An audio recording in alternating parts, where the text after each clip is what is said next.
Hello, ഇന്നിതാ മറ്റൊരു അടിപൊളി ഡ്രിങ്കിൻ്റെ റെസിപ്പി ആയിട്ടാണ് കേട്ടോ വന്നിട്ടുള്ളത്. ഇഫ്താറിനും അല്ലാതെയൊക്കെ ട്രൈ ചെയ്യാൻ പറ്റിയ സൂപ്പർ ടേസ്റ്റിലുള്ള ഒരു ഡ്രിങ്കിൻ്റെ റെസിപ്പിയാണിത്. നിങ്ങളിത് ഒരു വട്ടം ഉണ്ടാക്കി നോക്കുകയാണെങ്കിൽ എന്തായാലും നിങ്ങൾക്ക് വീണ്ടും വീണ്ടും ഇത് ഉണ്ടാക്കാനായിട്ട് തോന്നും. അത്രയ്ക്ക് ടേസ്റ്റിയാണ്. അപ്പോൾ നിങ്ങൾ ഈ വീഡിയോ കാണുന്ന സമയത്ത് നമ്മുടെ ചാനൽ ഇഷ്ടപ്പെടുകയാണെങ്കിൽ സബ്സ്ക്രൈബ് ചെയ്യാനും ലൈക്ക് ചെയ്യാനും ഒന്നും മറക്കരുത്. അപ്പോൾ നമുക്ക് പെട്ടെന്ന് തന്നെ ടേസ്റ്റി ആയിട്ടുള്ള ഡ്രിങ്ക് വളരെ എളുപ്പത്തിൽ എങ്ങനെ തയ്യാറാക്കാമെന്ന് നോക്കാം. ഞാനിപ്പോൾ ഇതിനായിട്ട് മിക്സിയുടെ ചെറിയ ജാറാണ് കേട്ടോ എടുത്തിട്ടുള്ളത്. അതിലേക്ക് ആദ്യം ചേർത്ത് കൊടുക്കുന്നത് കാഷ്യൂനട്ടാണ്. ഞാനിപ്പോൾ 1 ടേബിൾ സ്പൂണാണ് എടുത്തിട്ടുള്ളത്. ഇനി ഇതിൻ്റെ കൂടെ തന്നെ കുറച്ച് ബദാം കൂടെ ചേർക്കുന്നുണ്ട്.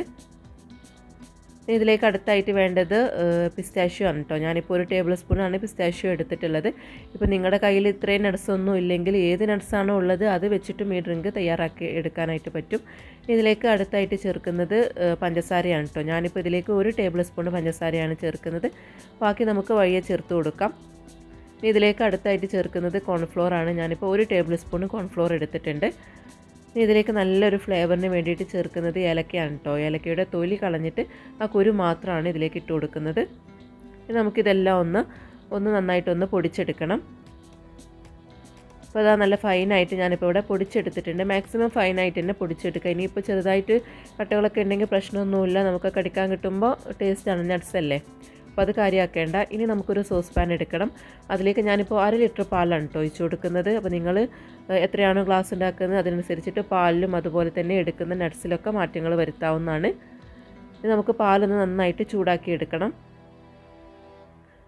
പാലൊന്ന് ചൂടായി വരുന്ന സമയത്ത് നമുക്കിതിലേക്ക് മധുരത്തിന് ആവശ്യമുള്ള പഞ്ചസാരയാണ് ചേർക്കേണ്ടത്.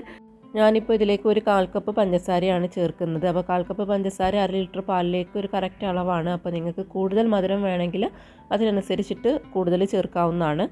ഇനി ഈ പഞ്ചസാര ഒന്ന് മെൽറ്റാക്കി എടുക്കണം. പഞ്ചസാരയൊക്കെ നന്നായിട്ട് മെൽറ്റായിട്ട് പാലൊക്കെ ഒന്ന് നന്നായിട്ട് ചൂടായിട്ട് വരുന്ന സമയത്ത് നമുക്കിതിലേക്ക് പൊടിച്ചു വെച്ച നട്ട്സിൻ്റെ കൂട്ടുണ്ടല്ലോ, അതാണ് ചേർത്ത് കൊടുക്കേണ്ടത്. ഞാനിപ്പോൾ ഇത് ഫുള്ളായിട്ട് ഇതിലേക്ക് ഇട്ട് കൊടുക്കുന്നുണ്ട്. ഇനി ഇട്ട് കൊടുത്ത ഉടനെ തന്നെ ഒന്ന് നന്നായിട്ട് മിക്സ് ചെയ്തെടുക്കുക. കാരണം കട്ടയൊന്നും ഇല്ലാതെ ഒന്ന് മിക്സ് ചെയ്തെടുക്കണം. ഇനി ഇതിൽ നമ്മൾ കോൺഫ്ലോർ അല്ലേ ചേർത്തത്. അപ്പോൾ കോൺഫ്ലോർ ഒന്ന് വെന്ത് വരുന്ന ആ സമയം മാത്രമേ വേണ്ടൂ ഇതൊന്ന് കുക്കായി കിട്ടാൻ. അപ്പോൾ അതുവരെ ഒന്ന് കുക്ക് ചെയ്തെടുത്താൽ മതി. അപ്പോൾ അധികം സമയമൊന്നും വേണ്ട, പെട്ടെന്ന് തന്നെ അതൊന്ന് കുക്കായി കിട്ടുന്നതാണ്.